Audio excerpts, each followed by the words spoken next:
अच्छा है अब्दुल्ला, तुम किला हेलो वहाँ मैम। बन चुके। तो यार ना आवाज आ रहा है ना सुनाई दे रहा है। हेलो मैम, अस्सलाम वालेकुम। भाई मैम नमाज पढ़ने गई थी, वेट कर लो थोड़ा। हाँ भाई, हाँ यार, मुझे बताओ तो कम से कम। आधे घंटे से बोल रहा हूँ। पता नहीं यार।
No, bajo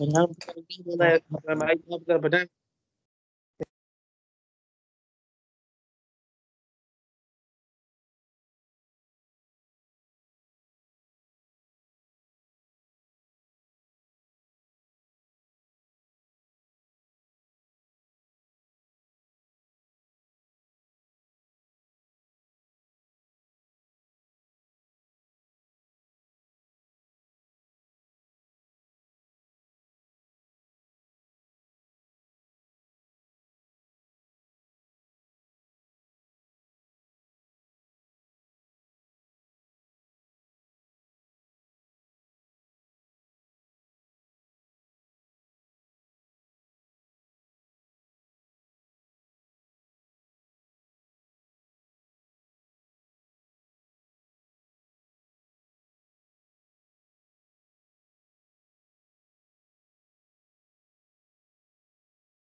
अस्सलाम वालेकुम, मेरी आवाज आ रही है? वालेकुम सलाम मैडम, आ रही है मैडम, आवाज आपकी आ रही है। अच्छा, वालेकुम अस्सलाम। Yes ma'am. Yes ma'am. आप लोगों को टाइम टेबल तो पता चल गया होगा। जी पेपर बिल्कुल का पता चल गया। 25 26 तारीख को को है। पेपर है फिजिक्स का। हाँ 26 को तारीख को है, सुबह के वक्त में है 8 8 से बजे। 1। जी हाँ। यस मैम, जी मैम। ये बताओ तुम लोग का फाइनल एग्जाम कितने घंटे का होता है वैसे नॉर्मली? मैम 4 नॉर्मली घंटे 3 मैम। घंटे का होता है। अपना कैमरा बंद करें। ये मैम पता नहीं किस तो लड़की ने कैमरा अपना वाले कैमरा कैमरा चला बंद दिया करिए है। प्लीज। रमजा क्या कर रहा है यार। ये रमशा साहब है। Yes ma'am. मैम 4 घंटे का मैम पेपर है। रमशा अपना कैमरा बंद करो।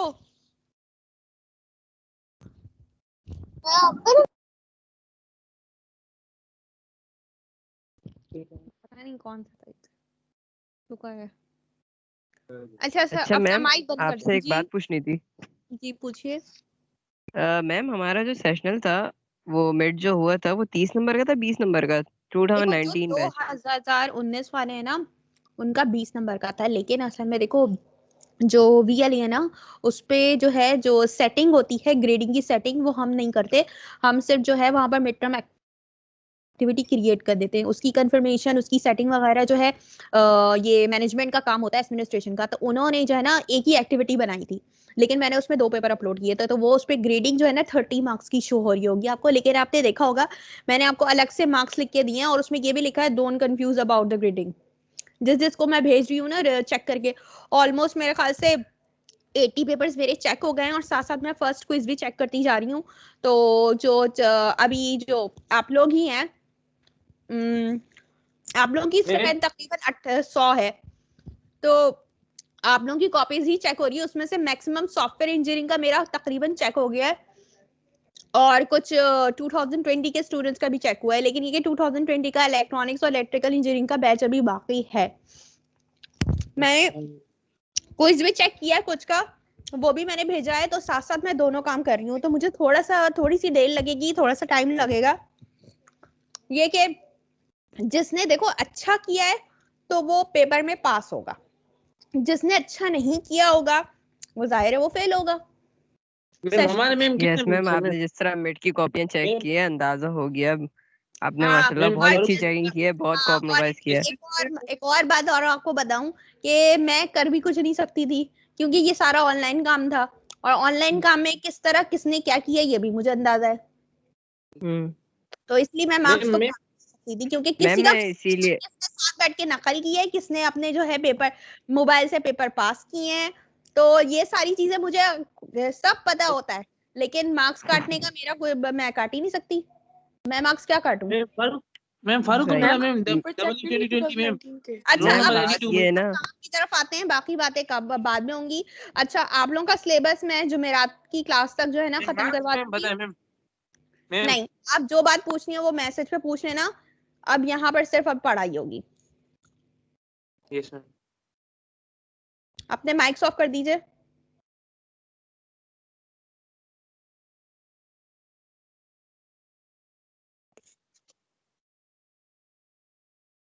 अच्छा मैं हमारे पास जो है हम काफी अच्छा, आप लोगों का पेपर मेरे लिए मैं बनाऊंगी जो है न्यूमेरिकल बेस्ड ही बनाऊंगी, लेकिन उसमें कुछ छोटी छोटी जो है रीजनिंग और कुछ छोटे जो है डेफिनेशन या डेरिवेशन टाइप्स के भी क्वेश्चन होंगे, क्योंकि आप लोगों का 50 मार्क्स का पेपर है, तो सब चीजें आप लोगों को कवर करनी है। अच्छा मिड का उसमें नहीं आएगा, मिड के बाद जो हुआ है हमारा वेक्टर डिफरेंशिएशन से, वहां से आएगा। जो बिट में आ गया वो बिट में आ गया, उसके बाद की वो चीजें नहीं आएंगी। हाँ न्यूमेरिकल्स आ सकते हैं, थ्योरी नहीं आएगी, ये याद रखिएगा। अच्छा मैं स्क्रीन शेयर करती हूँ आप लोगों के साथ, जल्दी से अब शुरू करते हैं। अच्छा साद यहाँ मौजूद है? साद यहाँ नमाज पढ़ने गया हुआ है।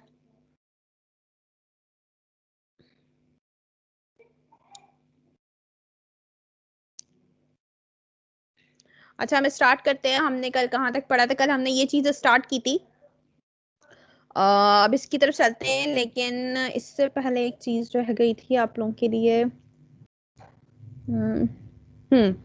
आप लोगों को ये समझाना जरूरी था। मैंने आप लोगों को जो है इंडक्टेंस समझा दिया था कि इंडक्टेंस क्या होती है और इसका बेसिकली काम क्या होता है। ठीक है, कल हमने जो चीजें डिस्कस की थी वो बहुत सारी चीजें थी, लेकिन बेसिकली हम पढ़ना क्या चाह रहे थे, वो चीजें हमें क्या बता रही थी, असल काम ये होता है। ठीक है, अब हमारी कल क्लास तो जो है वो क्लास थी हमारी। अब इंडक्टेंस की जहां तक बात हुई थी, हमने ये बात करी थी कि आपके पास इलेक्ट्रिकल कंडक्टर में जो कोई भी प्रॉपर्टी ऐसी हो जो कि क्या करे, जो कि आपके पास अगर इलेक्ट्रिक करंट कोई फ्लो हो रहा है आपके पास सर्किट पे, तो उस इलेक्ट्रिक करंट में अगर कोई चेंज वाकई हो रहा हो तो क्या होता है कि इलेक्ट्रिक करंट में, इलेक्ट्रिक कंडक्टर में मौजूद एक प्रॉपर्टी होती है जो कहलाती है इंडक्टेंस। वो उस इलेक्ट्रिक करंट के चेंज को अपोज करती है। ठीक है, क्योंकि इलेक्ट्रिक करंट क्या करता है, इलेक्ट्रिक करंट जो है मैग्नेटिक फील्ड प्रोड्यूस करवाता है कंडक्टर के अराउंड, तो इसीलिए इंडक्टेंस क्या करता है, उसके चेंज को जो है ना अपोज करता है। तभी हमारे पास जो चीजें दूसरी तरफ से मिल रही होती हैं, हम किस करंट की बात कर रहे हैं, उस करंट की बात कर रहे हैं जो हमने अप्लाई किया है। ठीक है, वो उसको अपोज करता है। क्यों? क्योंकि इसके अपोज करने से होता क्या है, जब मैग्नेटिक फील्ड में चेंज आता है तो फ्लक्स में चेंज आता है। फ्लक्स में चेंज आने की वजह से आपके पास सर्किट में एक और ईएमएफ और एक और करंट जो है वहां पर क्रिएट हो जाता है, और वो क्या कहलाता है, वो इंड्यूस्ड ईएमएफ कहलाता है। और जो करंट होता है उसको आप इंड्यूस करंट भी कहते हैं, लेकिन उसका दूसरा नाम क्या होता है, माइक अपना बंद करें। और जो करंट होता है उसका नाम आपने क्या, हमने क्या पढ़ा था, वो एडी करंट होता है हमारे पास। और हमने एक और चीज देखी थी हमारे पास के, हाँ, एडी करंट के बारे में हमने देखा था, और फिर हमने इंडक्टेंस को पढ़ा था, और इसके अलावा जो है हमने थोड़ा सा इसकी प्रॉब्लम न्यूमेरिकल्स देखे थे। अच्छा, मैं जो हूँ बीच में एक चीज मेरे पास रह गई थी। जब मैंने आपसे इंडक्टेंस की बात की थी, तो इंडक्टेंस हमारे पास क्या होती है, आपके पास जो है नॉर्मली जो आपके पास हम बात करते हैं according to Ohm's law, Ohm's law ये कहता है आपके पास के वोल्टेज जो होता है वो डायरेक्टली प्रोपोर्शनल होता है करंट के। ठीक है, तो अगर आप यहां देखें, ये जो EL है, ये इसको EL इसलिए लिखा है क्योंकि ये इंडक्टेंस का EMF है। ठीक है, तो ये जो है डायरेक्ट प्रोपोर्शनल होगा rate of change of current के, और जैसे ही इसका प्रोपोर्शनैलिटी का साइन हटेगा तो यहाँ पर एक कांस्टेंट आ जाएगा जो कि कहलाता है इंडक्टेंस। इंडक्टेंस को मैंने आपके साथ किस तरह डिफाइन किया, मैंने आपको बताया है कि ये एक ऐसी प्रॉपर्टी होती है किसी भी इलेक्ट्रिकल कंडक्टर की जो उसमें करंट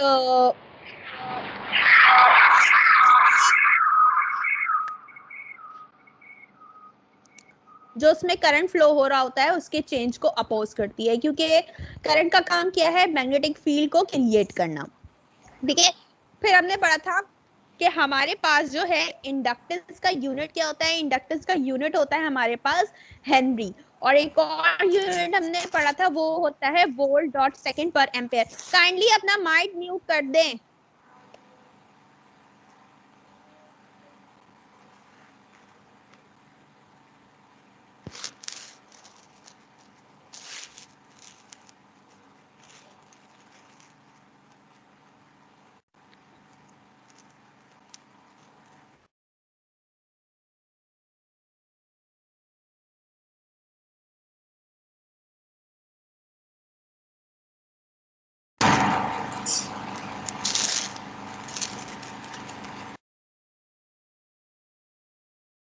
तहारे जब तुम्हारा माइक ऑन नहीं होना चाहिए। तो माइक ऑन हो गया था, मैंने ऑफ कर दिया। माइक को ऑफ करें, आप अपना माइक ऑफ करें। अगर अब ऑन होगा मैं आपको क्लास से रिमूव कर दूंगी और एंट्री नहीं होने दूंगी आपकी।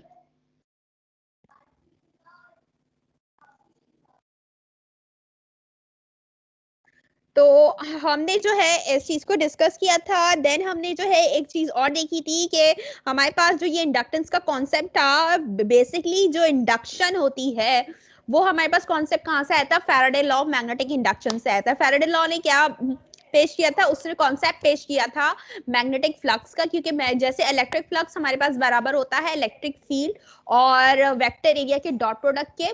तो इसी तरह मैग्नेटिक फ्लक्स हमारे पास बराबर होता है मैग्नेटिक फील्ड डॉट और एरिया के डॉट प्रोडक्ट के, ठीक है।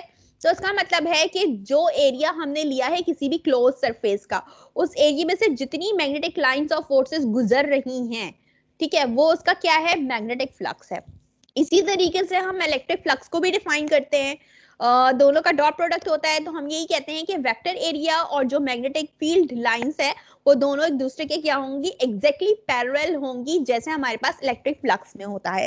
फिर दूसरी चीज हमने ये देखी कि हमारे पास जो इंडक्टेंस का सिंबल होता है वो कैसा होता है।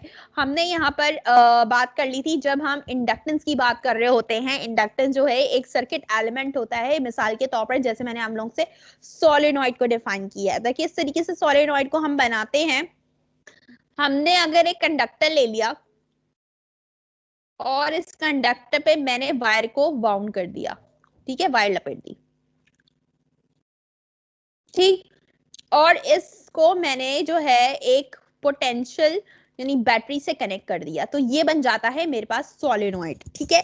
क्यों? क्योंकि मैं जब आपके पास पोटेंशियल अप्लाई करूंगी, सर्किट में करंट पास होगा, सर्किट में करंट पास होने से यहाँ पर मैग्नेटिक फील्ड क्रिएट हो जाएगी, तो ये आपके पास क्या बन जाता है, ये आपके पास बन जाता है सोलेनॉइड, ठीक है। और आपके पास ये जो मैंने वायर की वाइंडिंग बताई है ना, असल में यही सिंबल होता है आपके पास इंडक्टर का किसी भी सर्किट में। जहां आपको ये जो है नजर आएगा ना, वहां पर ये जो है आप कहेंगे कि ये जो है सर्किट में तो भाई ये तो इंडक्टर लगा हुआ है। अब कंफ्यूज नहीं हो जाएगा, ये इंडक्टर है, और अगर आपको रेजिस्टेंस देखनी हो तो वो इस तरह लगी होती है। कैपेसिटेंस देखनी हो या तो कहीं इस तरह लगी हुई होगी आपके पास, इस तरह कर्व करके यूं लगी हुई होगी, ठीक है, एक कर्व होगा, ये मुझसे सही ड्रॉ नहीं हुआ है, ठीक है।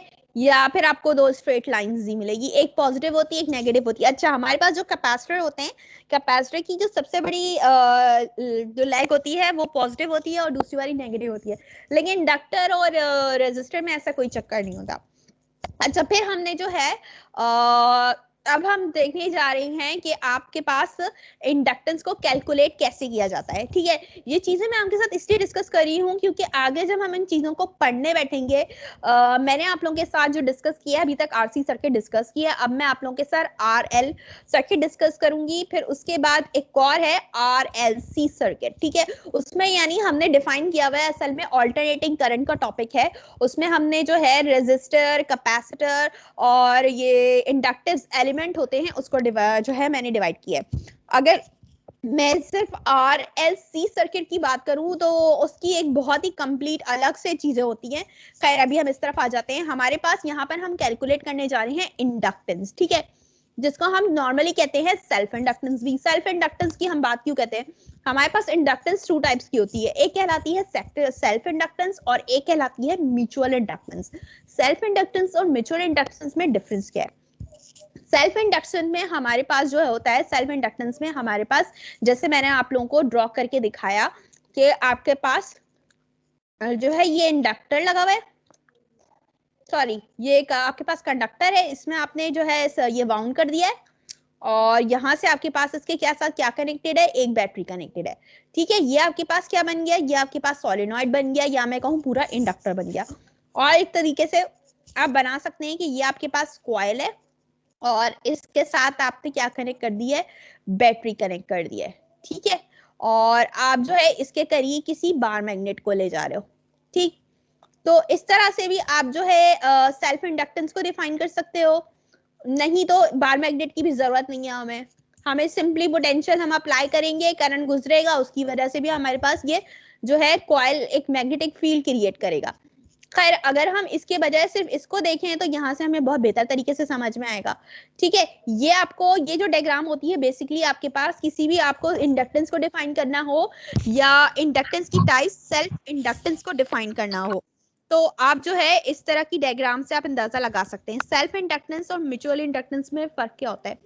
सेल्फ इंडक्टेंस में हमारे पास जो है सिर्फ एक जो है आपके पास क्या होता है कि सिर्फ एक कॉइल मौजूद होता है, क्योंकि ये इंडक्टर जिसपे आपने वायर लपेट दी है ये अब एक कॉइल का काम करेगा, ठीक है। तो ये क्या, ये आपके पास सेल्फ इंडक्टेंस इसलिए होता है क्योंकि हमारे पास सिर्फ इसमें एक कॉइल लगा हुआ है, ठीक है। जबकि म्यूचुअल इंडक्टेंस पे क्या होता है कि एक कॉइल तो मौजूद है, उसके साथ आगे दूसरा कॉइल भी होता है, क्योंकि उसमें क्या हो रहा होता है कि आप दोनों चीजों में, दोनों सर्किट में आप जो है फ्लक्स और करंट को प्रोड्यूस करा रहे होते हो। इसमें क्या होता है, इसमें तो जो है ना, हमने जो मैग्नेटिक जहां पर क्या हुआ एग्जैक्टली, सेल्फ इंडक्टेंस को हम डिफाइन कैसे करते हैं, जैसे मैंने सिंपली आपसे बात की सॉलिनॉइड की, कि हमारे पास होता क्या है कि हमने जब पोटेंशियल अप्लाई किया, ठीक है, ये पॉजिटिव ये नेगेटिव, ईएमएफ मैंने अप्लाई कर दिया।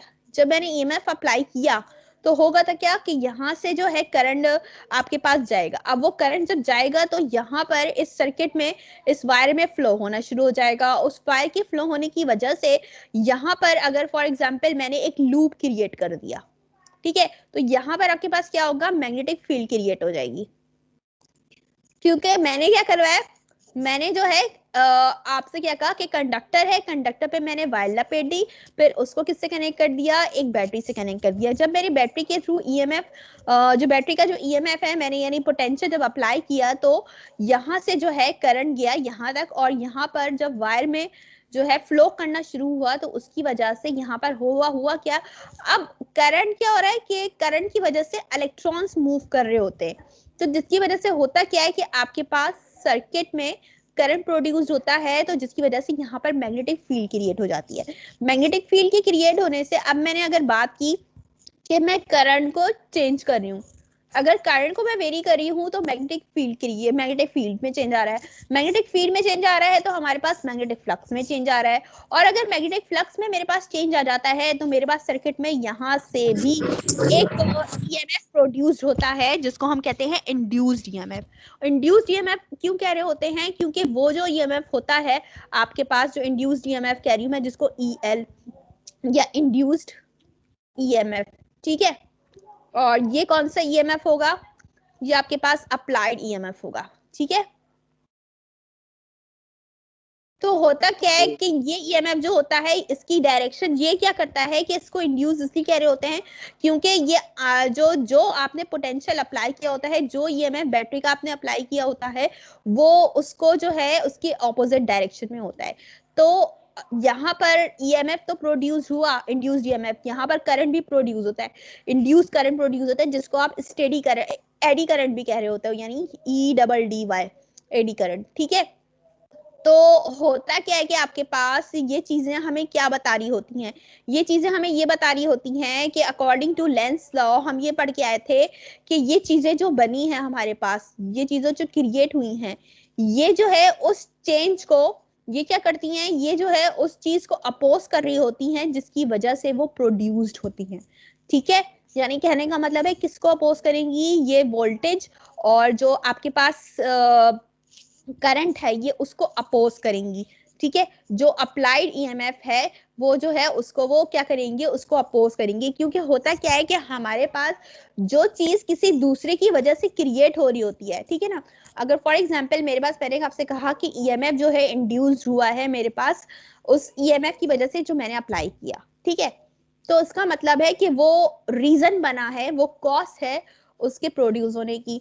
तो अब वो ईएमएफ क्या करेगा, जिसकी वजह से वो प्रोड्यूस हुआ था, वो उसके चेंज को अपोज करेगा, क्योंकि करंट में चेंज आ रहा है ना, तो magnetic field change, magnetic field की वजह से फ्लक्स चेंज, ठीक है, तो वो उसको अपोज करेगा। तो इसको हम कहते हैं सेल्फ इंडक्टेंस, ठीक है। और दूसरी बात मैंने आपसे कहा कि मैग्नेटिक फील्ड की चेंज होने से यहाँ पर हमें इसी कॉइल में इटसेल्फ यहाँ पर मैग्नेटिक फ्लक्स प्रोड्यूस्ड हुआ है, जबकि म्यूचुअल इंडक्टेंस में ऐसा नहीं होता। उसमें जो है एक ही कॉइल के अंदर हमारे पास जो है फ्लक्स प्रोड्यूस नहीं होता, बल्कि उसकी वजह से हमारे पास दूसरे सर्किट में जो है मैग्नेटिक फ्लक्स प्रोड्यूस होता है। अच्छा, यहाँ पर हमारे पास सिर्फ एक ही कॉइल की बात हो रही है, तो ऐसी इंडक्टेंस को आप कहते हैं सेल्फ इंडक्टेंस, ठीक है। हमने देखो यहीं पे लिखा है we adopt a similar technique to calculate the inductance like capacitance. हम जो है बिल्कुल सिमिलर टेक्निक अप्लाई करेंगे यहाँ पर, जैसे हमने कैपेसिटेंस में कैपेसिटर्स को पढ़ने के लिए अप्लाई की थी। इस टेक्निक ये टेक्निक जो होती है वो फैराडे लॉ के ऊपर बेस्ड होगी। मैंने जब आप लोगों को फैराडे लॉ पढ़ाया था तो उसमें मैंने एक एक्सपेरिमेंट को डिस्कस किया था कि हमने एक कॉइल लिया हुआ है, उस कॉइल को हमने किससे कनेक्ट किया, एमीटर से कनेक्ट किया, और अगर हम उसके करीब एक बार मैग्नेट को ले जाते हैं तो वो बार मैग्नेट क्या करता है, वो बार मैग्नेट ऑलरेडी जो है एक मैग्नेट है, तो उसकी अपनी एक मैग्नेटिक फील्ड होगी। जब मैं उस बार मैग्नेट को उस कॉइल के करीब ले जाती हूँ तो होता क्या है कि कॉइल जो कि किसी मेटल की वायर का बना हुआ है, किसी मेटल मटेरियल का है, तो वो क्या करेगा, उसकी अट्रैक्शन की वजह से उसकी मॉलिक्यूल्स जो होंगे, जो इलेक्ट्रॉन्स होंगे, फ्री इलेक्ट्रॉन्स, वो मूव करना शुरू हो जाएंगे, जिसकी वजह से जो है वहां पर क्या होगा, सर्किट में करंट फ्लो होगा और वहां पर कॉइल की अपनी मैग्नेटिक फील्ड क्रिएट हो जाएगी। ठीक है, अब देखो मैं मैग्नेट को अगर आगे या पीछे मूव करती हूँ तो एमीटर मुझे जो है क्या दे रहा होगा, वो बता रहा होगा कि सर्किट में करंट मौजूद है। और अगर मैं उसकी जगह गैल्वानोमीटर लगा दूं तो वो मुझे करंट की इंडिकेशन यानी डायरेक्शन का पता देगा। जबकि अगर मैं बार मैग्नेट को मूव करना बंद कर दूं तो क्या होगा, अगर मैंने मूव करना बंद कर दिया तो ये होगा उसकी वजह से कि हमारे पास जो है सर्किट में कोई करंट फ्लो नहीं होगा, क्योंकि जब बार मैग्नेट आपकी रेस्ट में आ गई तो इलेक्ट्रॉन्स की मूवमेंट रुक जाएगी, इलेक्ट्रॉन्स की मूवमेंट रुक जाएगी तो वहां पर कोई करंट नहीं होगा, और जब वहां पर करंट नहीं होगा तो वहां पर उस कॉइल की मैग्नेटिक फील्ड भी खत्म हो जाएगी। ठीक है, तो ये चीजें हमने फैराडे लॉ ऑफ इंडक्शन के एक्सपेरिमेंट में पढ़ी थी। तो अब हम जा रहे हैं मैग्नेटिक फील्ड डिटरमाइन करने किसी पर्टिकुलर इंडक्टर की। We assume that the flux has the same value for each of the turns of the coil. हम ये कह रहे हैं कि हमारे पास ये जो कंडक्टर है, इस कंडक्टर पे मैंने जो ये वायर लपेटी है, इसमें जितने नंबर ऑफ टर्न्स हैं, ये टर्न्स हैं 1 2 3 4, जितने ये टर्न्स है ना, हर टर्न्स का, हर एन टर्न्स का, each of the N turns, अब मुझे नहीं पता मैंने कितने टर्न्स दिए, तो मैंने इनको नाम दे दिया एन टर्न्स। असल में एन टर्न्स का मतलब है वायर का लपेटना, कितनी बार आपने वायर लपेटी है। ठीक है, तो हर ईच टर्न्स का जो है मेरे पास जो फ्लक्स होगा, मैग्नेटिक फ्लक्स, वो सेम होगा यानी कांस्टेंट होगा। तो इसका मतलब है मेरे पास the product of N phi B is known as the number of flux linkage in the inductor. इसको आप क्या कह रहे हो, इसको आप फ्लक्स लिंकेज कह रहे हो। ठीक है, the EMF can be found from Faraday law. हमारे पास फैराडे लॉ क्या कहता है, फैराडे लॉ हमें ये कहता है कि आपके पास जो, हमारे पास डिफाइन क्या कर रहा होता है, ये डिफाइन कर रहा होता है कि आपके पास जो इंड्यूस्ड ईएमएफ का मैग्नीट्यूड है वो बराबर है is equals to the rate of change of magnetic flux with respect to time. और अगर आपके पास नंबर ऑफ टर्न्स हैं तो हम यहाँ पर क्या करते हैं, एन लगा देते हैं। ठीक है, फिर हमने लेंस लॉ पढ़ा था, तो लेंस लॉ कहता है कि आपके पास जो इंड्यूस्ड ईएमएफ इंड्यूस्ड हुआ है वो उस जो है अपोज को, वो इस कॉज को अपोज करता है जिसकी वजह से वो प्रोड्यूस्ड हुआ है। इसका मतलब है वो उसके ऑपोजिट डायरेक्शन में हमारे पास फ्लो होता है, तो हम क्या करते हैं, यहाँ माइनस साइन लगा देते हैं। ठीक है, और माइनस साइन क्यों लगा रहे हैं, अपोज, अपोज का मतलब होता है उसके खिलाफ कर, उसके खिलाफ जाना। ठीक है, तो equation 1 and equation 3 relate an indicator of the conduct. Equation 1 is to the property that is proportional to the current. Equation number 1 कौन सी, ये वाली। ठीक है, ये वाली equation number 1 और ये वाली इक्वेशन। ठीक है, ये क्या है, आपके पास इंडक्टर के ईएमएफ से रिलेट करिए, क्योंकि इसमें भी आप ईएमएफ को डिफाइन कर रहे हो, उसमें भी आप ईएमएफ को डिफाइन कर रहे हो, बट फर्क क्या है, यहाँ पर आपके पास ये जो है जो है यहाँ पर असल में क्या मौजूद है, यहाँ पर आपके पास यहाँ पर इंड्यूस्ड ईएमएफ बराबर है rate of change of magnetic flux with negative sign, जबकि वहां पर आपके पास इंड्यूस्ड ईएमएफ किसके बराबर है, rate of change of current with respect to time into inductance. अब आपने क्या किया, जब आपने कहा कि ये दोनों इंडक्टर से रिलेटेड हैं, तो आपके पास इक्वेशन 1 और 2 प्रॉपर्टी जिसमें आपके पास ये प्रोपोर्शनल किसके है, करंट के है।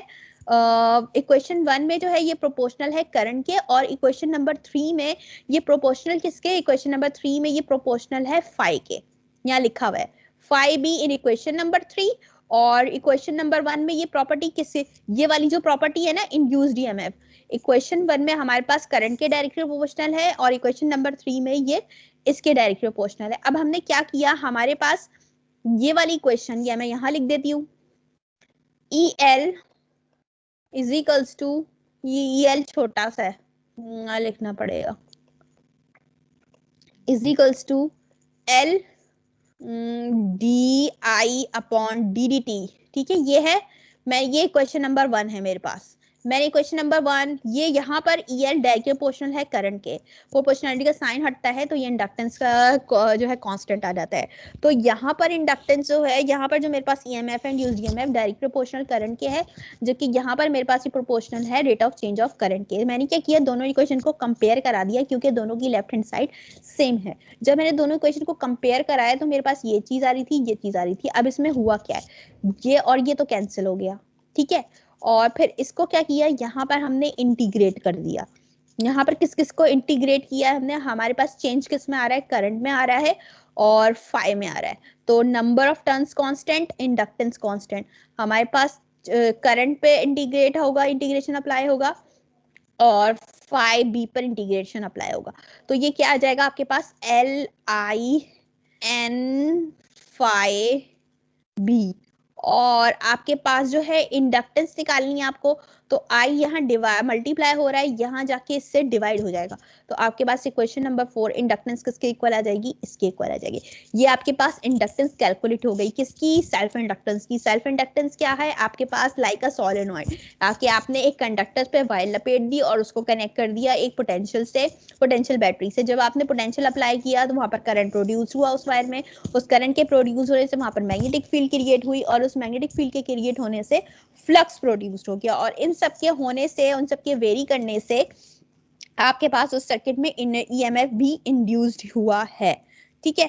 फिर वो कहता है आगे, हमने ये डिस्कस कर लिया था, अब हम इसको पढ़ने जा रहे थे कि हमारे पास ये चीज क्या थी। इस चीज में हमने यहाँ पर पहले सबसे पहले LR सर्किट की अब हम बात कर रहे हैं। देखो जब हमने RC सर्किट पे किया था तो RC सर्किट पे हम चार्ज की बात कर रहे थे। अब यहाँ पर हमारे पास LR सर्किट है तो हमने यहाँ पर ग्रोथ एंड डीके देखेंगे अपना करंट के साथ, ठीक है। सबसे पहले तो हमने डिफाइन किया है यहाँ पर किसको, यहाँ पर हमने सबसे पहले डिफाइन कर दिया है अपने टाइम कांस्टेंट को, कि टाइम कांस्टेंट किसी भी कैपेसिटिव एलिमेंट का किसके बराबर होता है, रेजिस्टेंस और कैपेसिटेंस के प्रोडक्ट के बराबर होता है। अगर हम क्या कर रहे हैं, if in the same circuit हम बैटरी को रिमूव कर दें, ठीक है ना। अगर फॉर एग्जांपल हमारे पास एक RC सर्किट है,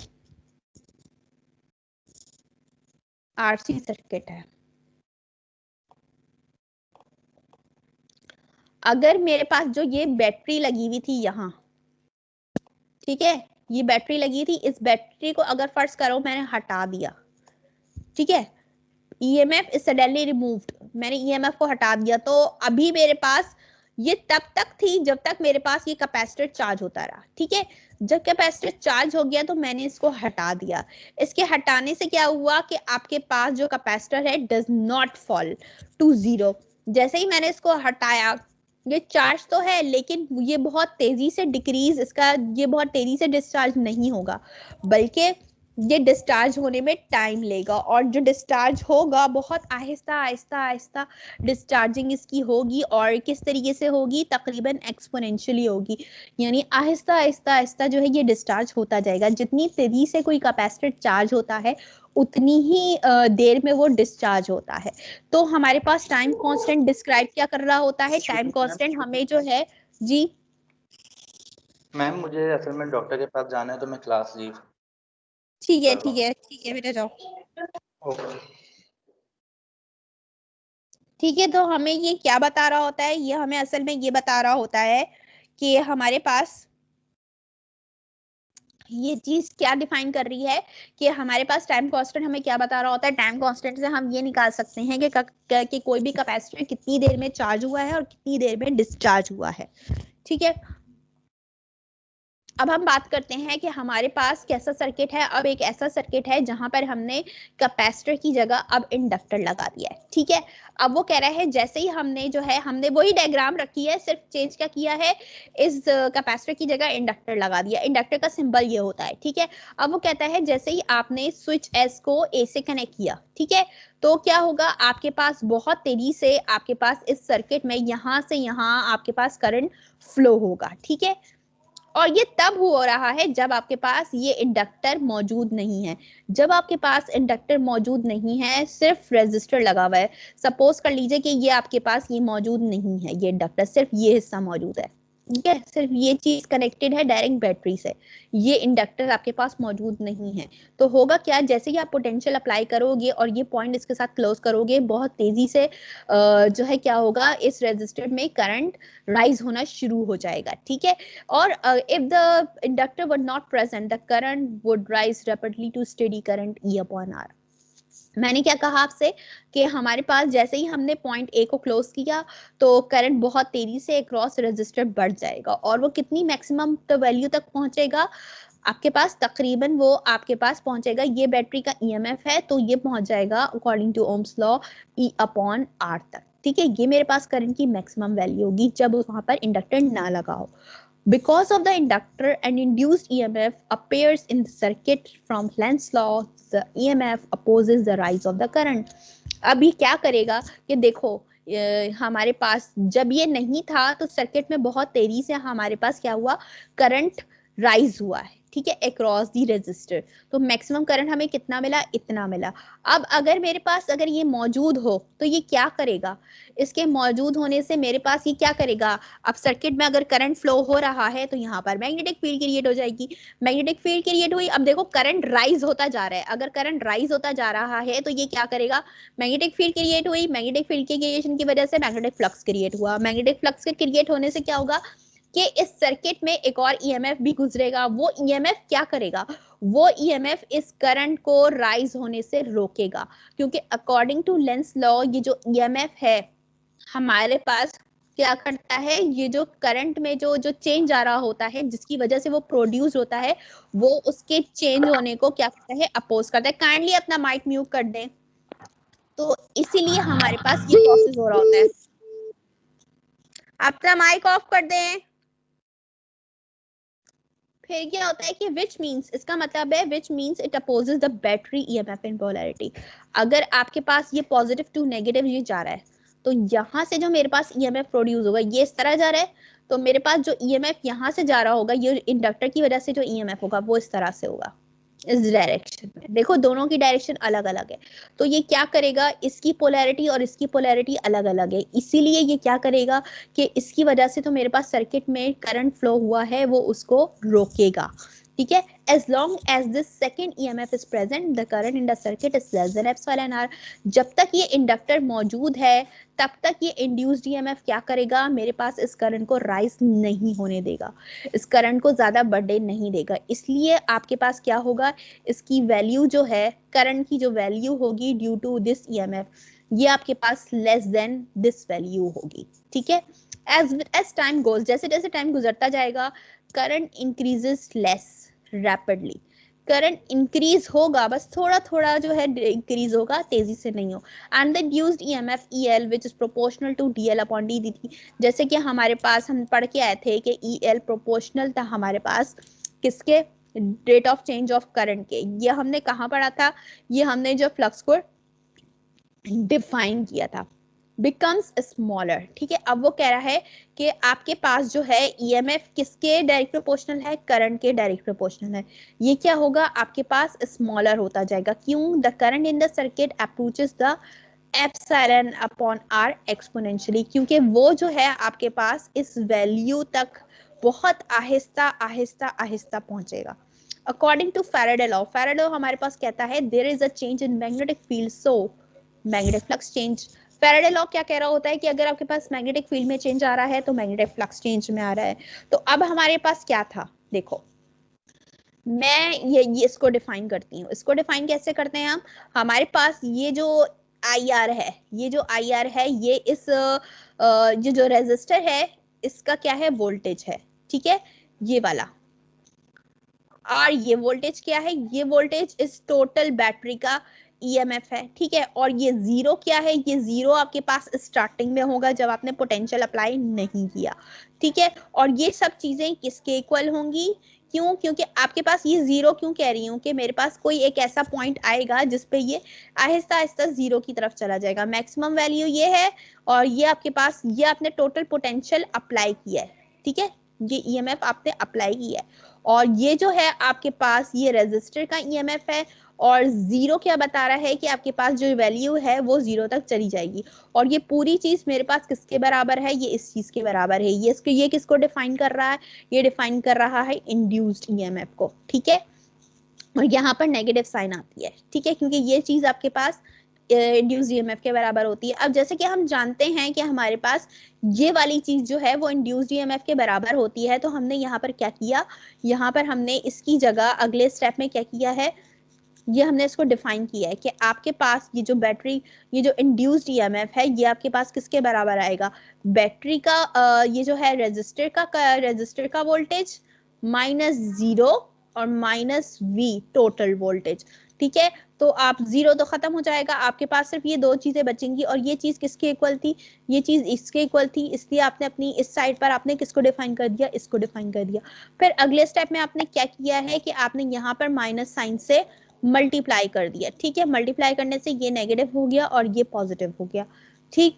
फिर आपने, और ये भी पॉजिटिव हो गया। अगले स्टेप में क्या किया है आपने, इनको जो है चेंज किया है, एक दूसरे की जगह चेंज कर दिया है। ये वाली चीज को उठाकर मैं यहाँ ले गई हूँ और इस वाली चीज को पूरा उठाकर मैं यहाँ ले गई हूँ। तो मेरे पास इक्वेशन क्या आ रही थी, मेरे पास ये इक्वेशन आ रही थी, ठीक है।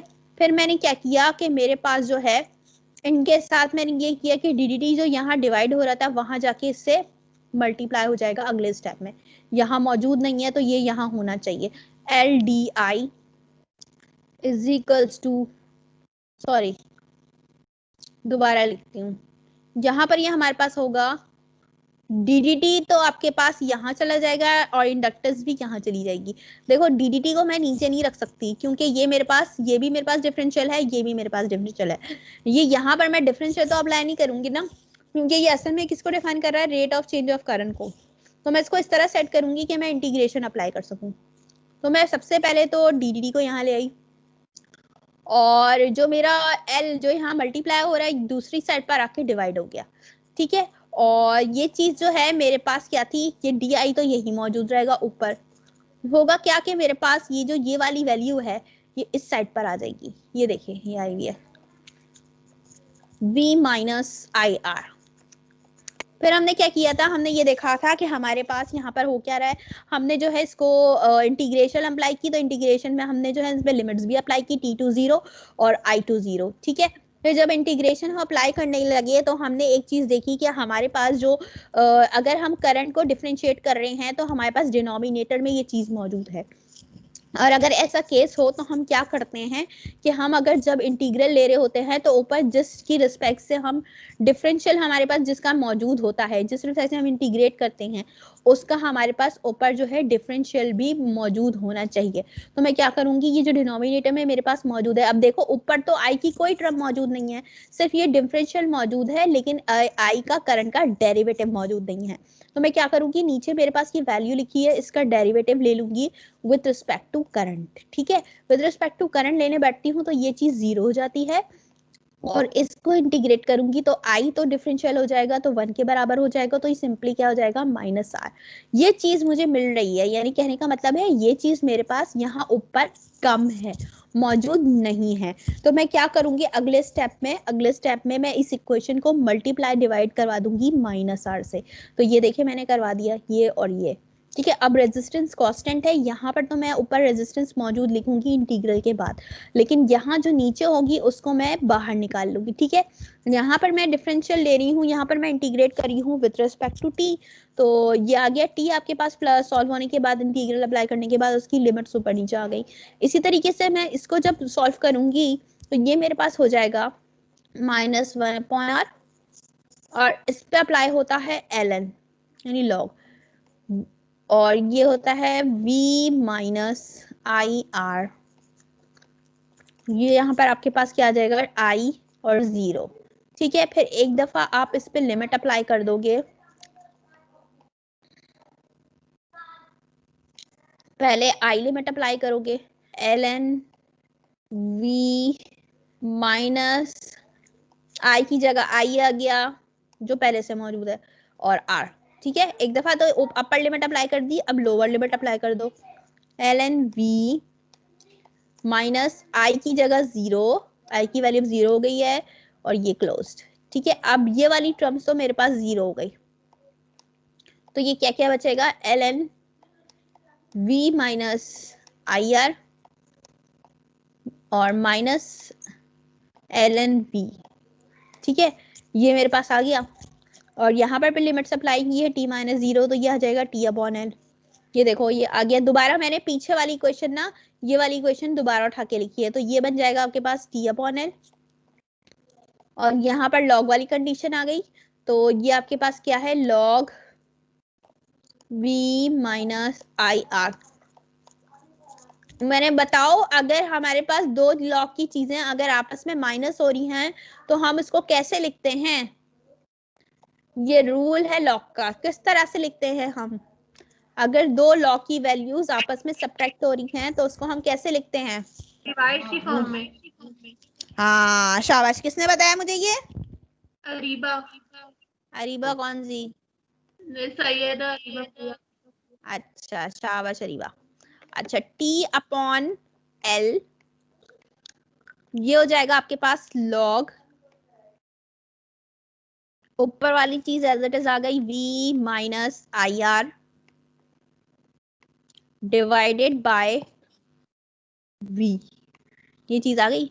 अब होगा क्या, यहाँ पर आपके साथ e भी है, ठीक, और यहाँ पर भी आपके पास ये क्या है, ये बराबर है आपके पास 1 अपॉन एल, और यहाँ पर आपके पास मौजूद है 1 अपॉन आर डिनोमिनेटर में, ये माइनस भी है मौजूद यहाँ पर। ठीक है, अब मैं क्या करूंगी, मेरे पास यहाँ पर लॉग मौजूद है, ये है। अब मुझे इस लॉग को खत्म करना है। मेरे पास, मैंने पढ़ा था कि मेरे पास log e x is equals to y. अब मेरे पास क्या है, देखो इस चीज को अगर मैं गौर से देखूं, लॉग ये रहा, ये चीज क्या होगी, x होगी, और ये पूरी की पूरी चीज क्या होगी, y होगी। अब मेरे पास ये तो लोगैरिथमिक फॉर्म में लिखने का तरीका है, लेकिन अगर मुझे सिंपल इसको साइंटिफिक नोटेशन में लिखना हो तो वो कहलाती है x is equals to E Y. ठीक है, जैसे इसकी एग्जांपल मैं आपको देती हूँ, जैसे 2 की पावर 5, 2 मेरे पास क्या है, या मैं यहाँ 10 को भी डिफाइन कर सकती हूँ। 2 मेरे पास एक्सपोनेंट समझ लो, कोई भी बेस हो, ठीक है, उसके ऊपर पावर y है यानी 5 है, तो उसका आंसर क्या आना चाहिए, 32 आना चाहिए। ये मैंने एक एग्जांपल को डिफाइन किया। अब अगर फॉर एग्जांपल मेरे पास एक्सपोनेंट 10 है, उसकी पावर 5 है, तो x जो है उसके पास बराबर होगा 1 के आगे 5 0। तो डिफाइन करने का तरीका। अब मेरे पास ये जो है लॉगरिथमिक फॉर्म है, ये साइंटिफिक नोटेशन फॉर्म है, नॉर्मल जिसको हम कहते हैं। ठीक है, तो अब इस फॉर्म में हम क्या करेंगे, इसको लिखेंगे। तो यहाँ पर मैंने क्या किया, देखो इस, ये मेरे पास चीज क्या है, ये y वाली चीज है, तो एक्सपोनेंट के ऊपर ये मैं y वाली वैल्यू लिख दूंगी, ये मैंने डिफाइन कर दी। ठीक है, और जो x था वहां से अब मेरे पास ये किसके बराबर है, ये पूरी चीज x के बराबर है, तो ये मेरे पास डिफाइन कर रहा है किसको, x को डिफाइन कर रहा है, तो ये आ गया। अब यहाँ पर क्या किया है, ये जो v यहाँ डिवाइड हो रहा था, वहां जाके इस चीज से मैंने मल्टीप्लाई करवा दिया, ये आ गया। फिर अगले स्टेप में क्या किया है कि हमारे पास जो शुरू में v था वो किसको डिफाइन कर रहा था, वो डिफाइन कर रहा था आपके पास IR को अकॉर्डिंग टू ओम्स लॉ। तो मैंने क्या किया, ये यहाँ पर लिख दिया। ये कैसे चीज आई, ये देखो, ये वाली जो चीज है ना, ये वाली जो चीज है, इसको मैंने किया, सॉरी यहाँ पर किया क्या है कि ये वाला जो v है ना, इसकी मैंने इन दोनों की जगह चेंज कर दी। इस IR को मैं यहाँ ले आई, यानी मैंने इस क्वेश्चन को क्या कर दिया, इस तरह लिख दिया। पीछे मेरे पास एक क्वेश्चन क्या है, ये है, मैं लिख देती हूँ यहाँ minus R upon L into T. अच्छा एक चीज और बता दें, ये देखो, ये जो माइनस आर यहाँ डिवाइड हो रहा था, यहाँ जाके एल से मल्टीप्लाई हुआ है, तो ये आपको पास इसीलिए ये माइनस आर अपॉन एल नजर आ रहा है। ठीक है, और ये चीज आपके पास बराबर आ रही है v माइनस आई आर के। ठीक है, अब मैंने क्या किया, मुझे इस आई आर को पॉजिटिव करना है, इसको मैं इस साइड पे ले गई, इस पूरे को पूरे उठाकर मैं इस साइड पे ले गई, तो ये इक्वेशन बन जाएगी I R is equals to v, ये चीज नेगेटिव थी, यहाँ जाके पॉजिटिव हो गई, और ये चीज यहाँ पॉजिटिव है, यहाँ आकर माइनस हो गई। e माइनस ये क्या हो गया आपके पास, r upon l into T. ठीक है, तो यहाँ पर ये IR आपके पास क्या किसके बराबर है? देखो यहाँ पर आपके पास क्या मौजूद है, यहाँ पर सबसे पहले आपने V कॉमन ले लिया, V कॉमन लिया तो आपके पास इक्वेशन क्या आ गई, ये बन गई। अब अगले स्टेप में क्या किया कि ये जो R था यहाँ मल्टीप्लाई हो रहा था, यहाँ आकर डिवाइड हो गया। V अपॉन R मेरे पास बराबर होता है I मैक्सिमम के। I मैक्सिमम मेरे पास वो वैल्यू है जब मेरे पास सर्किट में रेजिस्टर कनेक्ट नहीं था, तो मेरे पास करंट क्या हुआ था, मेरे पास राइज हुआ था। ठीक है, तो ये वो करंट की मैक्सिमम वैल्यू है अक्रॉस दी रजिस्टर मुझे मिल रही थी। देखो ये चीज मैं यहाँ क्या बात कर रही हूँ, क्यों बात कर रही हूँ, क्योंकि अब देखो मेरे पास सर्किट में यहाँ पर कहीं भी इंडक्टर मौजूद नहीं है, जो भी इंडक्टर मौजूद है वो एक्सपोनेंट के साथ मौजूद है। ठीक है, अब मैं अगले पार्ट में क्या करूंगी, ये वाली जो चीज है इसकी जगह मैं I मैक्सिमम लिख दूंगी, ये रहा लिख दिया। ठीक है, क्वेश्चन नंबर 4 आ गई। We also require on physical grounds that the solution IT has two mathematical properties। ये जो चीज है हमारे पास दो चीजों को डिफाइन कर रही होगी। The initial current must be zero, हमारे पास जो इनिशियल करंट होगा वो जीरो होगा। ठीक है, the current build ups from the value of zero just after the switch is closed। देखो अब वो कह रहे हैं कि जब आपके पास स्विच S जो है ओपन था, ना A से कनेक्ट ना B से कनेक्ट, तो उस वक्त करंट सर्किट का जीरो था। ठीक है, जैसे ही वो स्विच S को मैंने क्लोज किया यानी A से कनेक्ट किया तो सर्किट में करंट फ्लो होना शुरू हो गया और वो कितनी मैक्सिमम वैल्यू तक पहुंच गया, the current must approach to the maximum value I maximum ST becomes large. जैसे जैसे जैसे टाइम बढ़ता गया करंट मेरे पास मैक्सिमम होता गया। ठीक है, और ये तब की बात है जब मेरे पास सर्किट में सिर्फ रेजिस्टर कनेक्ट है, इंडक्टर मौजूद नहीं है। तो अगले स्टेप में मैंने क्या किया, देखो यही किया, इस इक्वेशन नंबर 4 को यहाँ एज इट इज लिख दिया। और इसको हम एक और तरीके से लिख सकते हैं, क्योंकि हम बात कर रहे हैं I मैक्सिमम कब तक राइज हुआ है, टाइम्स टी तक। ठीक है, तो हमने क्या किया कि जो करंट जिसको हम डिफाइन कर रहे हैं उनको हम कर दिया इन टर्म्स ऑफ टी। अच्छा, द टाइम कांस्टेंट TL। अच्छा, आपके पास ये क्या है, जो आपके पास देखो वहां पर आपके पास जब आप कैपेसिटर के RC सर्किट में बात कर रहे थे तो वहां टाइम कांस्टेंट आपके पास बराबर था R और रेजिस्टर और कैपेसिटर के प्रोडक्ट के। यहाँ पर भी एक टाइम कांस्टेंट होगा, यहाँ पर आपके पास क्या है RL सर्किट है, तो यहाँ पर जो आपके पास TL होगा TOL, क्योंकि इंडक्टर रेजिस्टर का सर्किट है ना, तो यहाँ पर आपके पास ये टाइम कांस्टेंट किसके बराबर हो जाएगा, ये टाइम कांस्टेंट आपके पास बराबर होगा असल में L अपॉन R के। ठीक है, लेकिन यहाँ पर देखो यहाँ पर क्या मौजूद है, R अपॉन L मौजूद है। तो अगर मैं इसको रेसिप्रोकल कर दूं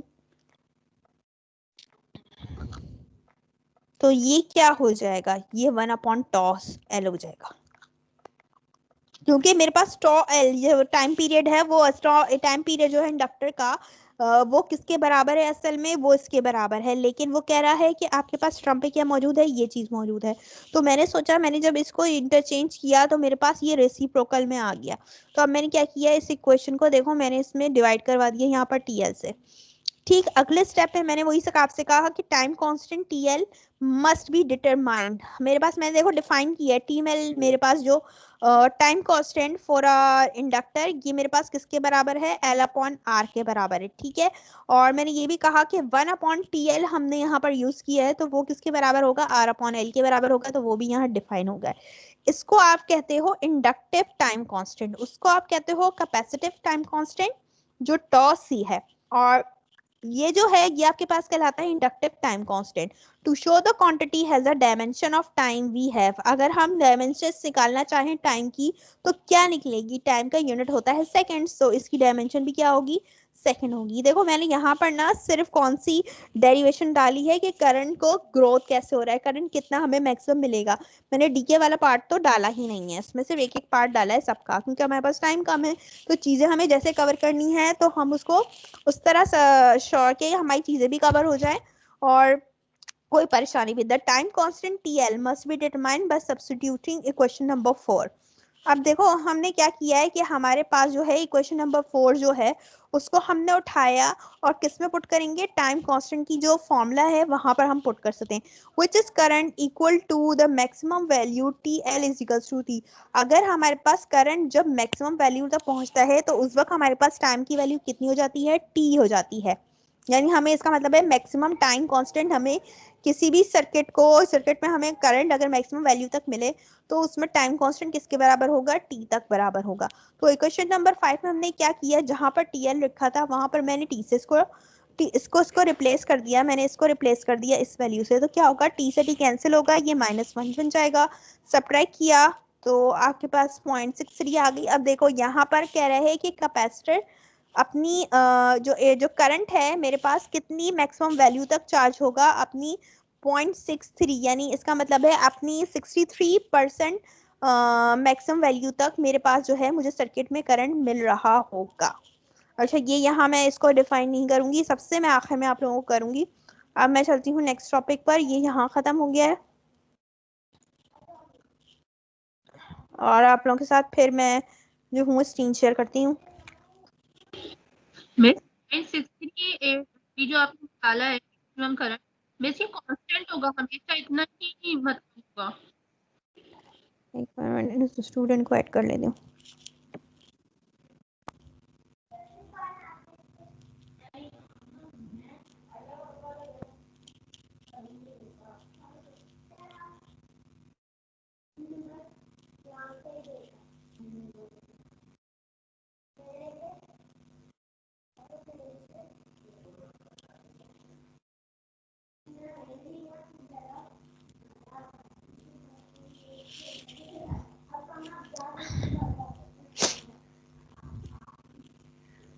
साथ तुम यहाँ मौजूद हो?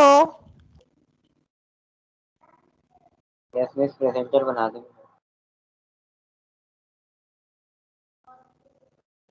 साथ अगर मौजूद हो तो स्टूडेंट्स को अटेंडेंट बनाओ बेटा। मिस मैं खुद अटेंड ही बनाऊँ।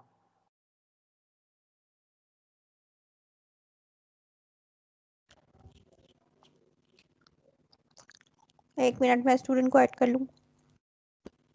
मैं मिस यहाँ पर प्रेजेंटर जो बना है देंगे। असद तुम बाकी को अटेंटिटी बनाओ जल्दी जल्दी।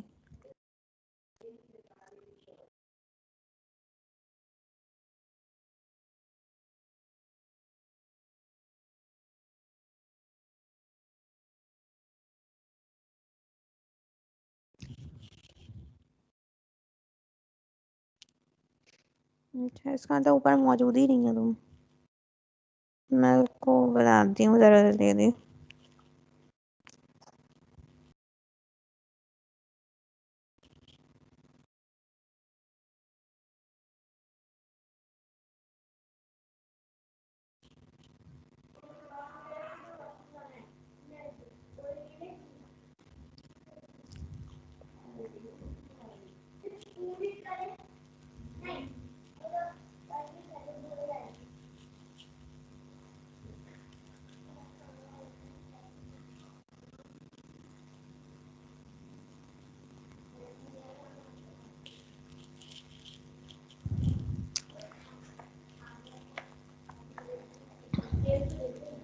मैं आप लोग के साथ दोबारा स्क्रीन शेयर करती हूँ।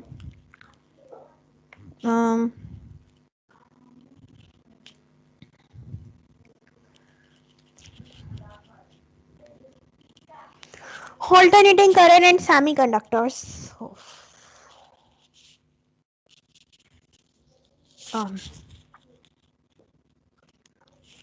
हमारे पास बेसिकली करंट कितनी टाइप्स के होते हैं, 2 टाइप्स के होते हैं। हम डीसी सर्किट्स पढ़कर आए थोड़ा सा, तो हमें परेशानी नहीं होनी चाहिए। अच्छा, लाजमी मैं आप लोगों को बार बार याद दिला दूं, जो वीडियोस की लिंक मैंने आपको शेयर की है वो लाजमी देखिएगा। मैं पेपर में वो प्रॉब्लम्स लाजमी दूंगी उस तरह के बनाकर, उसकी तरह के चेंज करके थोड़ा सा दूंगी। मतलब सर्किट वही होगा लेकिन वैल्यूज चेंज हो जाएंगी, तो काइंडली उनको गो थ्रू लाजमी कीजिए और अगर समझ में ना आए तो मुझसे पूछ लीजिए। अच्छा, एक और अनाउंसमेंट कि जिन स्टूडेंट ने क्विज नंबर 1 और क्विज नंबर 2 जो है, सिर्फ उन क्विज नंबर 2 जो होगा वो 2020 का मैं इसलिए दोबारा ले रही हूँ तमाम स्टूडेंट्स का। अगर जिसको लगता है कि जिसने अच्छा किया है मैं उसका देख लूंगी आज तो मैं जो लूंगी कल मैं नहीं लूंगी, मैं आज जुमेरात को लूंगी, ठीक है।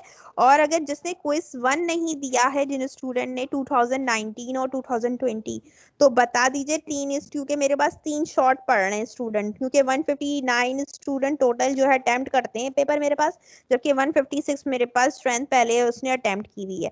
तो अब मुझे बता दीजिएगा अगर किसी ने क्वेश्चन नंबर 1 नहीं दिया है तो मैं अरेंज करके किसी दिन उनका ले लूंगी इसी वीक में, यानी कल में। अच्छा, पहले जल्दी से हम इसको गो थ्रू करते हैं। यहाँ पर हम बात कर रहे थे, तो हमारे पास अब डिफाइन करने जा रहे हैं हम ऑल्टरनेटिंग करंट को, ठीक है। हमारे पास ऑल्टरनेटिंग करंट होता क्या है, हम जो है अभी तक हमने आरएल सर्किट पढ़ा, आरसी सर्किट पढ़ा, अब हम आरएलसी सर्किट पढ़ने जा रहे हैं, जिसमें हमारे पास रेजिस्टर, कैपेसिटर, इंडक्टेंस सब कुछ लगा हुआ होता है, ठीक है। ऑल्टरनेटिंग करंट, हमारे पास करंट जो है बेसिकली अगर हम डायरेक्शन की बात करें तो करंट हमारे पास एक इलेक्ट्रॉनिक और वेंचर करंट वो अलग चीज है, लेकिन वैसे अगर सर्किट के हिसाब से देखें तो करंट हमारे पास दो तरह के होते हैं, जो एक एसी होता है, एक डीसी होता है। एसी करंट जो होता है वो ऑल्टरनेटिंग करंट, उसको वो जो होता है हमारे पास डिफरेंट डायरेक्शंस की तरह होता है, यानी हर पॉइंट पे उसकी डायरेक्शन चेंज हो रही होती है। जैसे कि हम बात करते हैं किसी साइन वेव्स की, साइनोसॉइडल वेव्स की, तो उसमें भी क्या होता है आपके पास इस तरह की वेव्स होती हैं, तो ये भी आप, इसको भी आप क्या कहते हो, एसी सिग्नल्स या एसी करंट, ठीक है। वो इसी तरह का साथ बल खाता हुआ जा रहा होता है, जबकि डीसी सर्किट होगा, डीसी करंट जो होता है वो यूनि डायरेक्शनल होता है, यानी उसकी सिर्फ एक डायरेक्शन होती है, ठीक है। लेकिन हमारे इलेक्ट्रॉनिक डिवाइसेस आप देखिए, जहां हमारे पास हम ज्यादातर जगहों पे क्या यूज कर रहे होते हैं, हम जो है वहां पर डीसी पावर सप्लाई, हम बहुत सी जगहों पे हम डीसी पावर सप्लाई यूज कर रहे होते हैं, ठीक है। अच्छा, डीसी और डीसी जहां आपके पास डीसी पावर सप्लाई भी बहुत सेंसिटिव होती है। अच्छा, अब हम बात कर रहे थे ऑल्टरनेटिंग करंट की। देखो, ऑल्टरनेट से ही समझ में आता है कि हर पॉइंट पे डायरेक्शन चेंज होगी।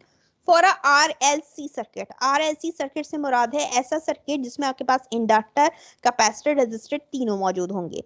इसकी जो फ्रीक्वेंसी होती है, the frequency of driving EMF is equals to the natural frequency of the LC oscillator.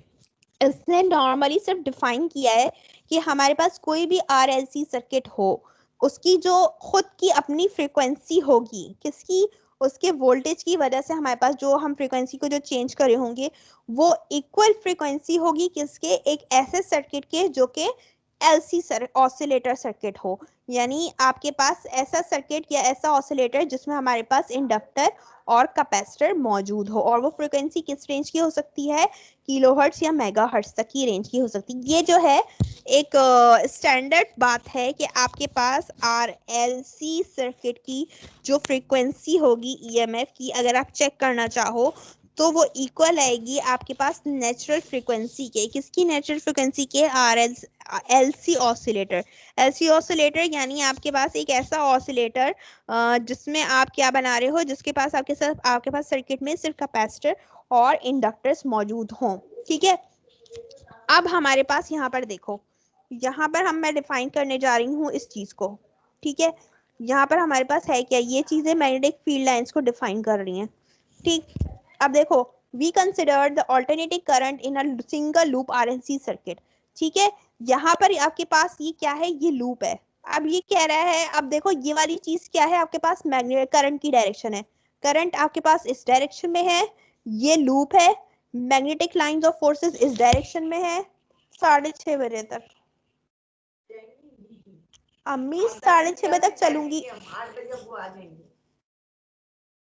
पढ़ाने तो दे, फिर आप दोनों चले जाए। अरे चल लेंगे ना, अभी पढ़ाने तो देना। Class of RLC circuit that results when it is driven a source यार of पढ़ाने EMF दो, at मिस को very तंग quick नहीं time। करो। इसमें आपने क्या किया कि आपने एक सिंगल RLC लूप सर्किट ले लिया, यानी इसमें आपके पास क्या लगा हुआ है, इसमें यहाँ पर डिफाइन नहीं किया हुआ है, लेकिन यहाँ पर आपके पास इंडक्टर भी मौजूद होगा, रेजिस्टर भी मौजूद होगा और कैपेसिटर भी इस सर्किट में लगा हुआ होगा। अब वो कह रहा है कि जो करंट प्रोड्यूस हुआ है उसकी डायरेक्शन ये है, ये आपके पास लूप है, और ये आपके पास क्या है, मैग्नेटिक फील्ड की डायरेक्शन। अब वो ये कह रहा है कि आपने यहाँ पर एक ईएमएफ सोर्स जो है लगाई है, और जैसे जैसे टाइम के साथ आपके पास यहाँ पर करंट वेरी कर रहा है, तो आपके पास जो है इक्वेशन क्या बननी चाहिए, आपके पास इक्वेशन ये आनी चाहिए, V is equals to V naught into sine omega T, ठीक है। और वी नॉट किसको डिफाइन कर रहा होगा? आपके पास वी नॉट डिफाइन कर रहा होगा आपके पास मैक्सिमम वोल्टेज को, ठीक है। जैसे हमारे पास यहाँ पर आ रहा होता है आई मैक्सिमम, तो वो डिफाइन कर रहा होता है मैक्सिमम करंट को, कि हमारे पास, अच्छा साइन, मैंने आपसे कहा ना हमारे पास जो ऑल्टरनेटिंग करंट होता है उसमें हमारे पास साइन वेव आती है। हमारे पास जो इसकी एसी सिग्नल्स होते हैं ना, वो कैसे होते हैं? इस तरह के होते हैं। हमारे पास जब भी आप देखिएगा साइन इस तरह की वेव होती है, यानी इस तरह को मैं वेव को क्यों कह रही हूँ, ये आपके पास एक हाफ वेव, ये आपके पास एक हाफ वेव, और ये कंप्लीट एक वेव कहलाती है आपके पास साइन वेव, क्योंकि आपके पास एसी सिग्नल्स जो होते हैं वो साइन वेव की ही फॉर्म में होते हैं, ठीक है। अब होता क्या है, वो कह रहा है कि आपके पास जो ईएमएफ जो कि सोर्स लगी हुई है आपके पास, जब वो वेरी करेगी टाइम के साथ साथ, तो आपके पास वोल्टेज आपको इतना मिलना चाहिए, ठीक है।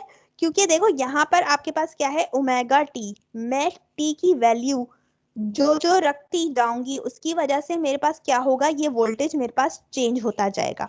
अब वो कहता है कि कैपिटल वी आपके पास क्या है, ईएमएफ है बैटरी का, where V naught is the amplitude of the varying EMF। देखो V नॉट मैंने आपसे क्या कहा था, ये चेंज होता रहेगा। इसने क्या कहा कि ये वो एम्पलीट्यूड है, यानी असल में ये एम्पलीट्यूड को डिफाइन करने का मकसद है कि हमारे पास एक इक्वेशन होती है, इस इक्वेशन को मैं इस तरीके से डिफाइन कर सकती हूँ कि देखो जब हम सिंपल हार्मोनिक मोशन में बात कर रहे होते हैं, तो सिंपल हार्मोनिक मोशन में भी वहां पर हमारे पास इसी तरह की इक्वेशंस आ रही होती हैं। हमारे पास वहां पर भी कुछ केसेस होते हैं सिंपल हार्मोनिक मोशन में, तो वहां पर भी हम जो है अपने एम्पलीट्यूड को डिफाइन कर रहे होते हैं किस तरीके से, A naught up into sine omega t के, ठीक है। तो आपके पास ये जो चीज होती है ना, ये एम्पलीट्यूड को डिफाइन कर रही होती है। अब वो एम्पलीट्यूड करंट भी हो सकता है, अगर मैंने यहाँ पर वी नॉट लिखा है तो ये असल में आपके पास वोल्टेज ही होगा, लेकिन ये किसको डिफाइन कर रहा होगा, असल में वो कह रहा है कि जो ईएमएफ आप वेरी कर रहे हैं उसका एम्पलीट्यूड है, और ओमेगा आपके पास क्या है, एंगुलर फ्रीक्वेंसी है, जो कि रेडियन पर सेकंड में इसका यूनिट होगा, और ओमेगा का ताल्लुक होता है फ्रीक्वेंसी से, ठीक है, फ्रीक्वेंसी से ताल्लुक होगा। तो इसका मतलब है ओमेगा आपके पास किसके बराबर होगा, 2 पाई एफ के, ठीक है, 2 पाई एफ के बराबर होगा। फिर आपने बात की कि आपके पास जो फ्रीक्वेंसी होती है, फ्रीक्वेंसी किसके बराबर होती है, 1 अपॉन टी के। तो इस फॉर्मूले को हम एज इट इज भी लिख सकते हैं कि ओमेगा बराबर है 2 पाई अपॉन टी। इस फॉर्मूले को याद रखिएगा आप लोग, ठीक है। हमने डिफाइन किया कि आपके पास ये जो इक्वेशन है v is equals to V naught sine omega T, इसमें आपके पास टी जो है टाइम बता रहा है कि टाइम वेरी हो रहा है हमारे पास, ओमेगा किसको डिफाइन कर रहा है, एंगुलर फ्रीक्वेंसी को डिफाइन कर रहा है, ठीक है। फिर हमने बात की वी नॉट की, वी नॉट क्या है, असल में आपके पास जो ईएमएफ वेरी कर रहा है उसके एम्पलीट्यूड है आपके पास, ठीक है। एज द कॉइल रोटेट्स, ये आपके पास कॉइल है, ठीक है, जैसे जैसे ये रोटेट करेगा, जैसे जैसे ये रोटेट करेगा in a uniform magnetic field a sinusoidal EMF is induced. एक साइन वेव का आपके पास जो ईएमएफ है वो आपको मिलता चला जाएगा अकॉर्डिंग टू फैराडे लॉ। यानी कैसा आ रहा होगा, ये देखो ऐसा आ रहा होगा, जब आपके पास ये जो है आपके पास वोल्टेज है, ये डिफाइन हुआ है आपके पास वोल्टेज, और ये आपके पास करंट को डिफाइन किया हुआ है, ठीक है। देखो वोल्टेज जीरो तो करंट भी जीरो, ठीक है। अब देखो जैसे जैसे जैसे बढ़ता गया आपके पास ये पीक वैल्यू है, ठीक है। तो ये पीक वैल्यू किसको डिफाइन कर रही है, ये पीक वैल्यू डिफाइन कर रही है मेरे पास रेजिस्टर के वोल्टेज को, ठीक है। इसी तरीके से देखो जब आपके पास वोल्टेज मैक्सिमम है, यहाँ पर ये चीज किसको डिफाइन करेगी, वी नॉट को डिफाइन करेगी। जब वोल्टेज मैक्सिमम है तो मेरे पास करंट भी क्या है, मैक्सिमम है, ठीक है। अब देखो यहां से बढ़ना शुरू हुआ, एक पीक वैल्यू तक गया दोनों, फिर से डिक्रीज होना शुरू हो गया, ठीक है, फिर से डिक्रीज होना शुरू हो गया, फिर ये जो है पॉजिटिव हाफ साइकिल है, फिर दोबारा नीचे चला गया, तो अब ये नेगेटिव हाफ साइकिल होगा। नेगेटिव हाफ साइकिल क्यों होगा, क्योंकि यहाँ पर जो y है वो आपके पास नेगेटिव y होगा, ठीक है। अब ये क्या कह रहे हैं, यहाँ पर ये कह रहा है कि the symbol for a source of alternating current such as in figure, यहाँ पर आपने जो है ना डिफाइन किया हुआ है अपने सर्किट को, कि जैसे जैसे आप वोल्टेज बढ़ा रहे हो करंट भी आपके पास बढ़ रहा है, ठीक है। तो और यहाँ देखो जब आप कॉइल को रोटेट करोगे तो कॉइल की रोटेशन से आपके करंट और आपके जो देखो ये आपके पास ईएमएफ है, ईएमएफ इस डायरेक्शन में है, करंट इस डायरेक्शन में, तो आपके पास आपकी तमाम चीजों पे फर्क पड़ेगा, ठीक है। ये आपके पास सर्किट था आरएलसी सर्किट, ये आपने एसी सोर्स लगाई हुई है। एसी सोर्स को जहां भी हमें डिफाइन करना हो ना, हम ये कर्व बना देते हैं, इस तरह की साइन वेव बना देते हैं। तो ये डिफाइन करता है आपके पास, जहां आपको ये नजर आए, इसका मतलब आप ये समझ लीजिएगा उस सर्किट में आपके पास कैसी सोर्स है, एसी सोर्स है। ठीक है, ये डिफाइन हुई हुई है। यहाँ से आपके पास जो है रेजिस्टर लगा हुआ है, रेजिस्टर के साथ इंडक्टर कनेक्ट है, इंडक्टर के साथ आपके पास कैपेसिटर लगा हुआ है, और कैपेसिटर मजीद आपके पास एसी सोर्स से कनेक्टेड है। The current varies from positive to negative values in each cycle. हमारे पास जो करंट वेरी होगा वो पॉजिटिव टू नेगेटिव वेरी होगा। कैसे, ये देखिए, ये आपने डिफाइन किया हुआ है वोल्टेज को, यहीं से आपने करंट को डिफाइन किया हुआ है। ठीक है, कि जैसे जैसे आपके पास जो है करंट बढ़ रहा है, वेरी कर रहा है, कैसे, पॉजिटिव वैल्यू से नेगेटिव वैल्यू की तरफ वो वेरी कर रहा है। और अगर मेरे पास देखो एक वेव कंप्लीट होती है ना इस तरह, तो मेरे पास एक मतलब है कि आपके पास एक पूरा एक साइकिल कंप्लीट हुआ है। The current in the circuit changes direction. Current की डायरेक्शन भी हमारे पास चेंज होती जाएगी, क्योंकि देखो पॉजिटिव हुई, यहाँ से पॉजिटिव, फिर वो नेगेटिव हो गई। हर पॉइंट पे आपके पास करंट की डायरेक्शन चेंज होती जाएगी, तो हम ऐसे करंट को कहेंगे ऑल्टरनेटिंग करंट। अब यहाँ पर हम सपोज करने जा रहे हैं, हमने एक आरएलसी सर्किट सपोज कर लिया जिसमें हमारे पास क्या क्या कनेक्टेड है, inductor, capacitor, resistors are connected in series. यहाँ पर आपके पास सीरीज में लगे हैं, किसके साथ, एक ऑल्टरनेटिंग सोर्स के साथ। फॉर अ शॉर्ट टाइम, आप सपोज कर लीजिए, after the EMF is initially applied to the circuit. आपने किसी शॉर्ट टाइम के लिए आपने क्या किया कि आपने सर्किट पे जो है ईएमएफ अप्लाई किया। The current varies randomly with time. आपके पास करंट तेजी से बढ़ना शुरू हो जाएगा अचानक से। This variable called transit. इस वेरिएबल को कहते हैं आप transit. The current can be written as, current को कैसे लिखेंगे, इस तरह लिखेंगे। जब आपके पास एसी सोर्स है, वोल्टेज कितना था, V is equals to V naught. ठीक है, तो करंट क्या होना चाहिए, करंट आपके पास ये होना चाहिए, I is equals to I naught sine omega T. I naught क्या है आपके पास, करंट का एम्पलीट्यूड है, यानी मैक्सिमम वैल्यू है करंट की। और ओमेगा टी क्या है, ओमेगा टी आपको बता रही होती है फेस चेंज को, यानी कितना मेरे पास एंगल में चेंज आया, यानी ये असल में मुझे बता रही होगी एंगल का डायरेक्शन क्या। ठीक है, यानी वोल्टेज और करंट के दरमियान मेरे पास क्या रिलेशनशिप है, आया वो एक दूसरे के परपेंडिकुलर हैं, पैरेलल हैं, क्या हैं।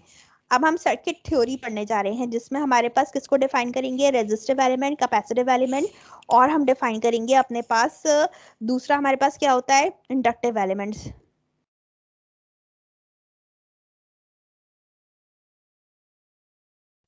ठीक है, तो आपके पास रेजिस्टिव एलिमेंट को हम जो है डिफाइन करने वाले हैं। रेजिस्टिव एलिमेंट में हमारे पास, मैं रेजिस्टिव एलिमेंट की बात कर रही हूँ, तो रेजिस्टिव एलिमेंट का सर्किट देखो क्या है कि जब मैं रेजिस्टिव एलिमेंट को डिफाइन करूंगी तो मैंने क्या किया, मैंने सिर्फ अपने एसी सोर्स, ये एसी सोर्स है, इस एसी सोर्स के साथ मैंने सिर्फ क्या कनेक्ट किया हुआ है, रेजिस्टर कनेक्ट किया हुआ है।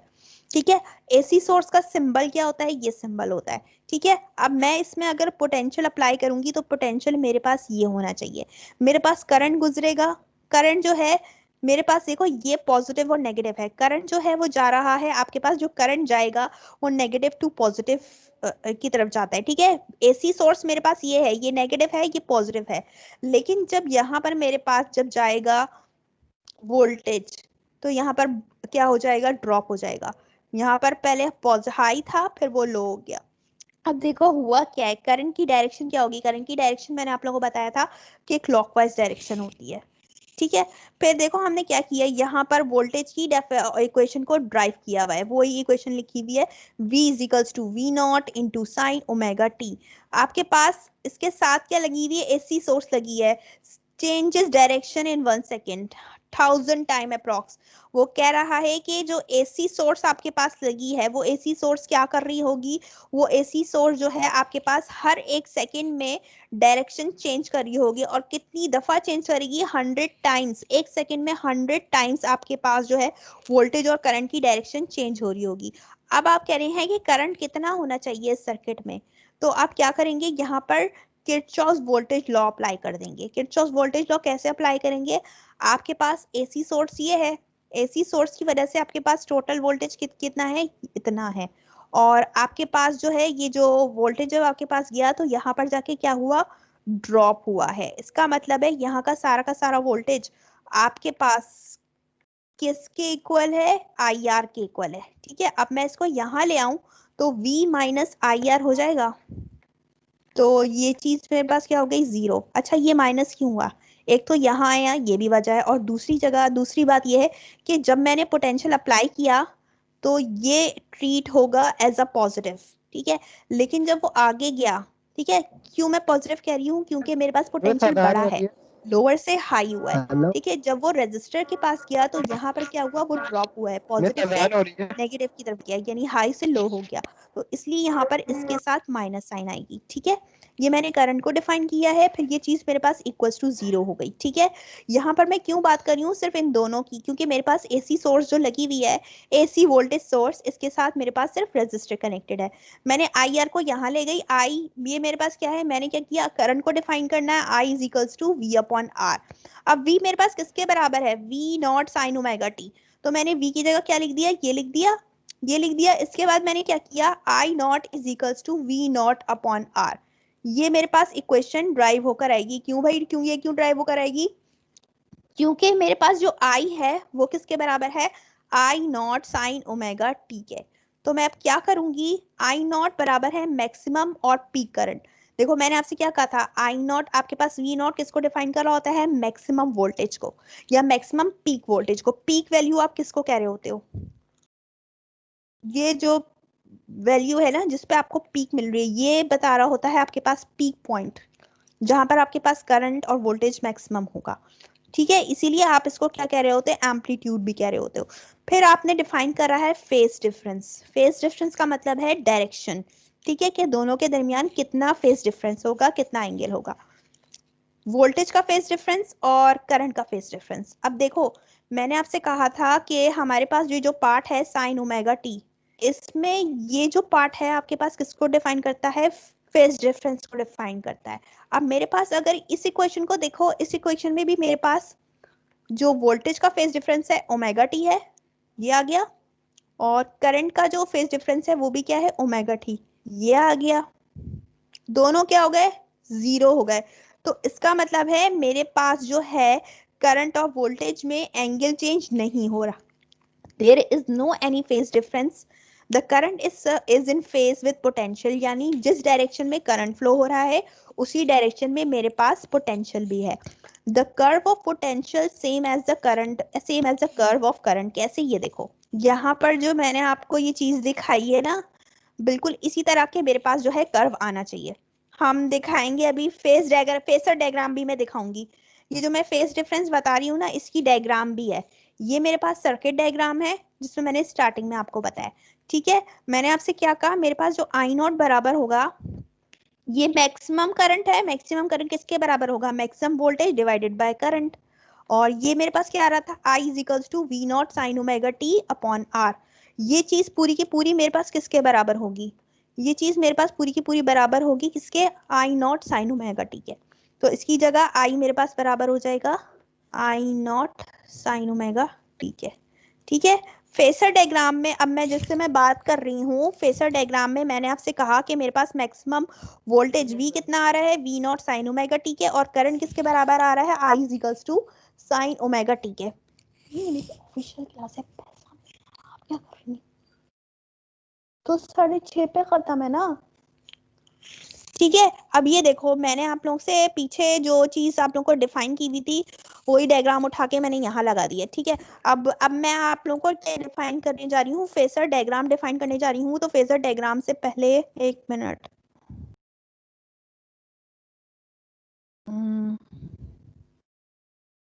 ये चीज पहले वाली रिपीट हुई है।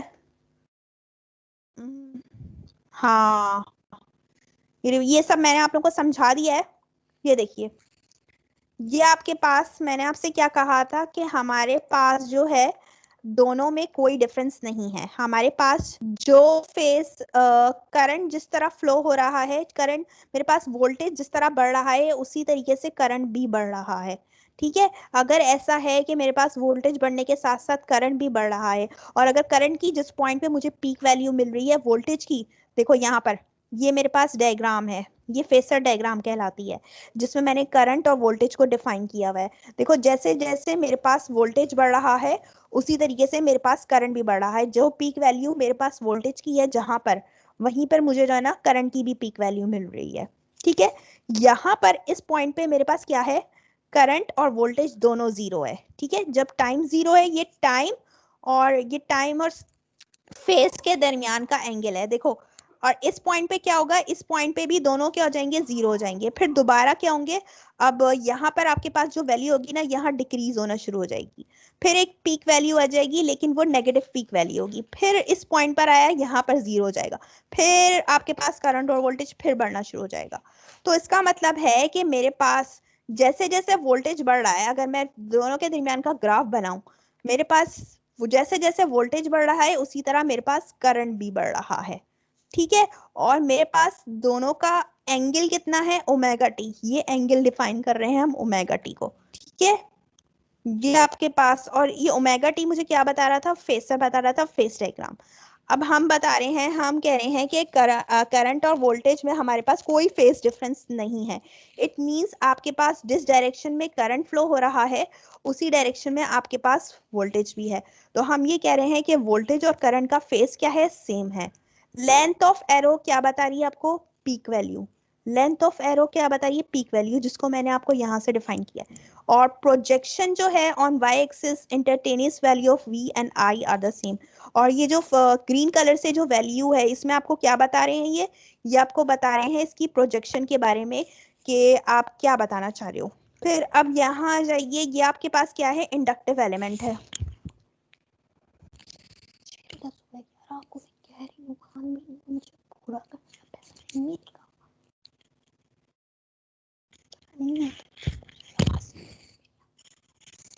ये आपके पास क्या है, इंडक्टिव एलिमेंट है। इंडक्टिव एलिमेंट में हमारे पास क्या होगा, इंडक्टिव एलिमेंट में हमारे पास जैसे कपाया, जब हम रेजिस्टिव एलिमेंट को डिफाइन कर रहे थे तो रेजिस्टिव एलिमेंट में हमारे पास क्या क्या चीजें कनेक्टेड थी, वहां पर सिर्फ एसी सोर्स के साथ हमारे पास रेजिस्टर कनेक्ट था। जबकि अगर इंडक्टिव एलिमेंट को देखो, इंडक्टिव एलिमेंट में मैंने सिर्फ क्या किया है, इस एसी सोर्स के साथ डायरेक्ट मैंने क्या कनेक्ट कर दिया है, इंडक्टर कनेक्ट कर दिया। ठीक है, अब देखो मुझे वोल्टेज तो उतना ही मिलेगा।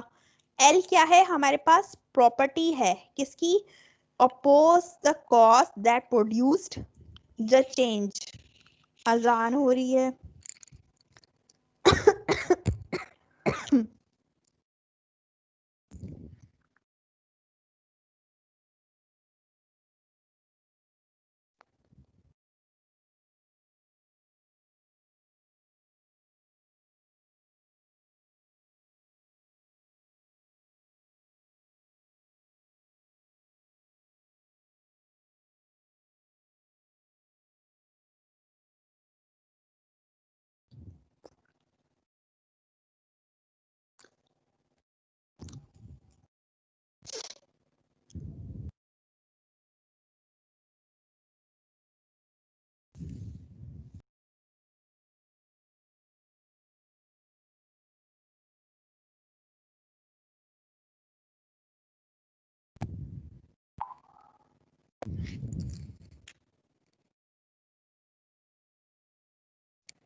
अच्छा बच्चों, मुझे ना एक ज़रूरी काम से जाना है, तो मैं आप लोगों की आज क्लास में यहीं ख़त्म कर रही हूँ। और इंशाल्लाह कल आप लोगों की जो है ट्यूटोरियल क्लास है, तो आप लोग मुझे बता दीजिए कल आप लोग किस वक्त फ्री हैं, तो मैं आप लोगों की ट्यूटोरियल क्लास अरेंज कर लूँगी। मैं जो है या तो सुबह में रखें या फिर आप लोग बता दें किस टाइमिंग में आप लोग अवेलेबल हैं। मुझे आवाज़ किसी की भी नहीं आएगी। मैं आप लोग मुझे व्हाट्सएप पे मैसेज करके बता देना। यहाँ मुझे आवाज़ नहीं आएगी किसी की भी, क्योंकि मैंने जो एयरपीस कनेक्ट किया हुआ है, एक का मेरे पास माइक खराब है और एक का मेरे पास जो है लिसनिंग पावर उसकी नहीं है। तो जो है इसलिए जो है मुझे आप लोगों की आवाज़ नहीं आएगी। मैं जो है ग्रुप में मैसेज कर देती हूँ और आज की क्लास ना मैं यहीं तक ख़त्म करती हूँ। अभी अजान हो रही है।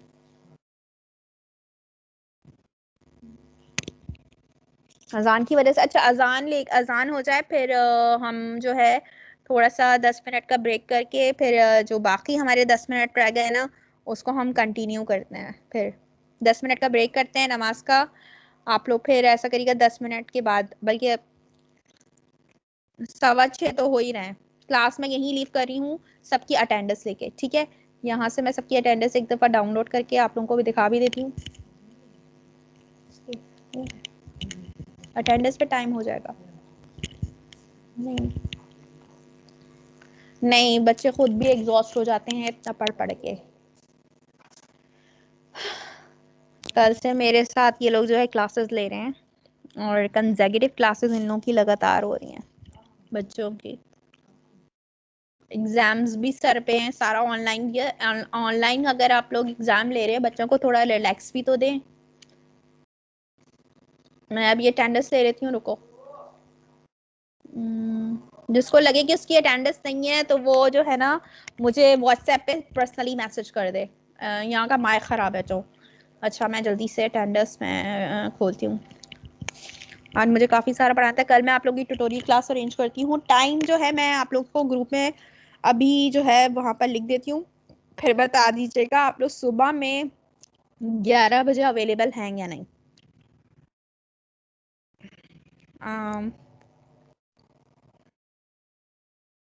और मैम ये भी दिखा देगा कितनी % अटेंडेंस है सबकी अब।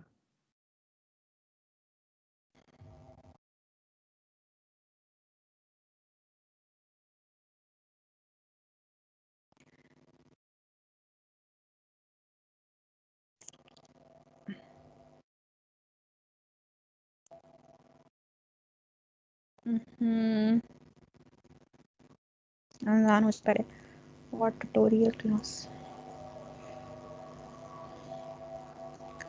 Class timing tomorrow 11 a.m.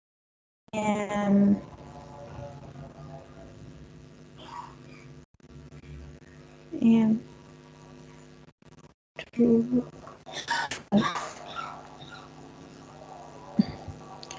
p.m. Type भी नहीं करने देते बच्चे, मैसेजेस पे करते रहते हैं। if all are you agree then मैंने मैसेज छोड़ दिया। यहाँ क्लास लीव करने के बाद आप लोग जो है वो कर दीजिएगा। मैं जल्दी से आप लोगों की अटेंडेंस ओपन कर रही हूँ। इसको रिफ्रेश पहले करना पड़ेगा।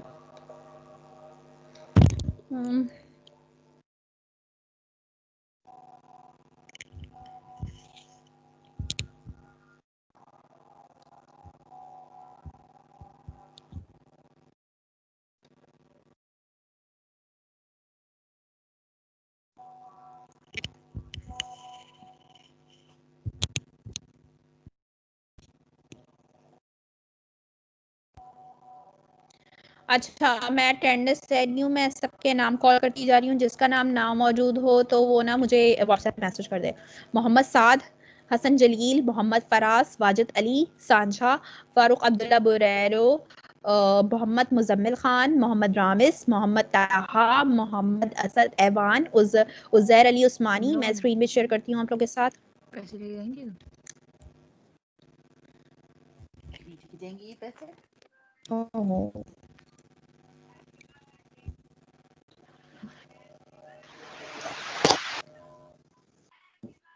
दोबारा नाम बोलते हैं। मोहम्मद साद, हसन जलील, मोहम्मद फराज, वाजिद अली सांझा, फारूक अब्दुल्ला बुरैरो, मोहम्मद मुजम्मिल खान, मोहम्मद रामिस, मोहम्मद ताहा खान, मोहम्मद असद ऐवान, उज़ैर अली उस्मानी, मोहम्मद याजिर अनी, मोहम्मद खिज़र, मोहम्मद मास खान, अरीबा हारिस, मोहम्मद तहारिज, बीबी अक्सा, मोहम्मद इजान, मोहम्मद अरसलान शेख, मोहम्मद ज़ीशान, अहमद अरसलान, सैयद अरीबा फयाज, मोहम्मद अरसलान, सैयद अब्दुल अहद, मुस्तफ़ा खान, रमशा,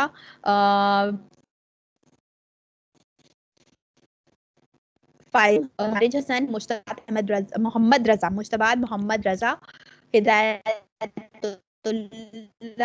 हफ्सा, सलमा सिद्दीकी, कलीमुल्लाह, मोहम्मद ज़ुहैब राव, एहसन सईद, सैयद अशद बिन शाहीन, अब्दुल मन्नान शेख, आसिम अंसारी, सैयद दानियाल एहसन, मोहम्मद अनस खान, सैयद आरिश महमूद, मोहम्मद अतीब खान, इमरान अहमद, अली मोहम्मद, मोहम्मद अहमद हुसैन, अरसलान आसिफ, उज़ैल अली खान, अब्दुल सबूर, मोहम्मद शायान, अनवारुल हक सिद्दीकी, मोहम्मद हसन जमाल, मुजना बतूल, अब्दुल रहमान, मोहम्मद उसामा खान, माजुल हुदा, गौहर, शानपार, हसन आलम चौधरी, कबीर खान, बाबर खान, तैयब अली तूर, मोहम्मद वसीम, जुबैर अहमद, बासित अब्बास, राहुल राय, सारा समी और इस्मा हाशमी। ये नाम मेरे पास मौजूद है। मिस मोहम्मद हमजा रजा नहीं आया। मैम बिलाल क्या कबीर हुआ नहीं आया। बिलाल? बिलाल कदीर मैम। चैट में मैसेज कर दो, मुझे तुम्हारी वॉइस नहीं आएगी। मैम बिलाल कदीर।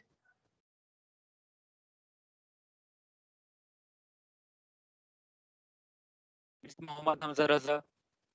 मुझे आवाज किसी की भी नहीं आएगी, मेरा माइक खराब है, मेरा लिसनिंग पावर इसकी खराब है।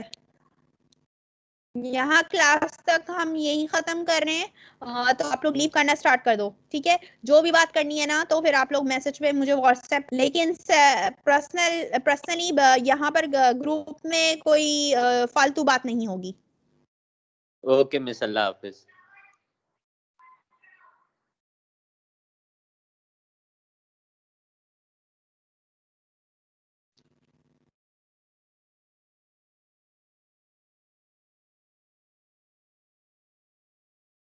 ठीक है, क्लास लीव करना शुरू कर दीजिए आप लोग। जिसको जो सवाल करना है, जो बात करनी है, वो व्हाट्सएप पे कर ले मुझसे, ठीक है। जो पूछना है, अभी क्लास लीव करना शुरू कर दें। कल मैं आप लोगों की ट्यूटोरियल क्लास दूंगी, और आज जो लेट स्टार्ट हुआ था और मैंने जल्दी भी छोड़ दिया है, तो कल मैं वो पूरा कर लूंगी। फिर जुम्मे को मैं आप लोगों का जो है ना ब्रेक दूंगी आप लोगों को, और फिर जो हमारी लास्ट ट्यूटोरियल क्लास होगी ना, तो उसमें हम जो चीज़ें हमारी हैं, किसी को जो परेशान करनी है, कुछ समझना है, तो हम जो है वो डिस्कस कर लेंगे। थर्सडे तक मैं आप लोगों का इंशाल्लाह कोर्स खत्म। मैम ज़ुहैब राव का नाम लिखिएगा। करना प्लीज शुरू कर दीजिए। मुझे किसी की भी आवाज नहीं आई। मोहम्मद ज़ुहैब राव, आपकी अटेंडेंस हो चुकी है। अगर आप लोग अटेंडेंस का पूछ रहे हैं, ग्रुप से लीव करना शुरू कर दीजिए बस। मेरी हो गई। सैयद अशद बिन शाहीन। ग्रुप से लीव करना शुरू कर दीजिए। मुझे किसी की आवाज भी नहीं आएगी। मिस सैयद अशद बिन शाहीन।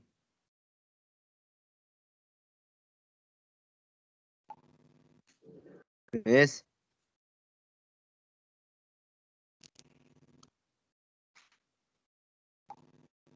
मिस सैयद अशद बिन शाहीन।